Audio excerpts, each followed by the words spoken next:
From Slate today, so far models are predicting Trump victory in 2020. I'm going to start with a quote here because it kind of just encapsulates the article. The quote is, "Three analysts who set up and look at predictive models say President Trump is likely to win re-election in 2020. The secret? A combination of favorable economic data as well as the normal advantage that incumbents enjoy." So these three people, I did a little looking into them, not too deep, but they're your common sort of political analyst, and they routinely put out predictions of elections and things. And election prediction is normally pretty shady business. Some of these guys claim pretty high accuracy rates, though. All three of these guys did, in fact, correctly predict a Trump victory, although by varying margins.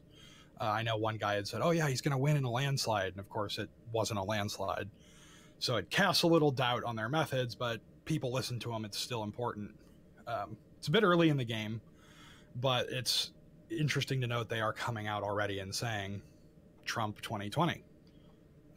The article there from Slate actually wasn't that long, but they did mention that due to the divisive nature of Trump, that the numbers these guys predict are actually going to probably end up being lower. So they're saying like, oh, he'll win by 60%, but as much as 51% or 52%, like a very close race could happen again because, he's divisive.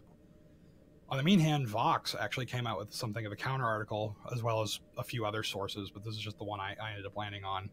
Bloomberg was another one to mention.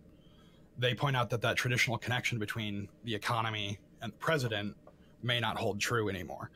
They said it started to break down in the early 2000s after Bill Clinton, and that the way the president used to represent the economy to the American people just isn't really true anymore. And if that's the case, then using the economy as a basis to say, yeah, Trump is going to get reelected might prove to be totally hollow. I think the overall point is this might just be kind of yellow journalism. It might be a scare like buy our thing because, Trump's going to win, buy it. Obviously, there's a long time between now and next November, so the race is still kind of up in the air. Well, are you making the argument here that Trump is not going to get the mileage that he thinks he's going to get out of, because he's constantly talking about the economy. This is his biggest talking point. And so I don't know, I guess I'm skeptical of the argument that, oh, well, this isn't going to be predictive. I think it's totally going to be predictive. Yeah, and that's what those analysts are saying, is that if you look at basically past elections, economy is a big predictor. But the counter arguments are saying that if you look at the most recent elections, there's been this big disconnect where more and more voters just don't attribute that much responsibility to the president, in the sense of, yes, he's the watchdog of the economy, but it's a giant system that has more inputs than just the president's word. I don't know. So, there's a lot there that I think I disagree with. Because for example, when you talk about Obama with conservatives, ones that I know, family members, friends, people at the store, whatever,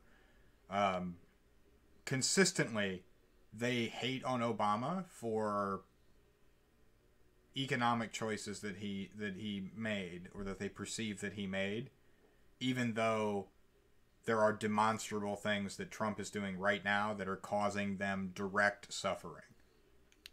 And so I think that isn't the whole deal that they blame Obama for everything, including the bad economy.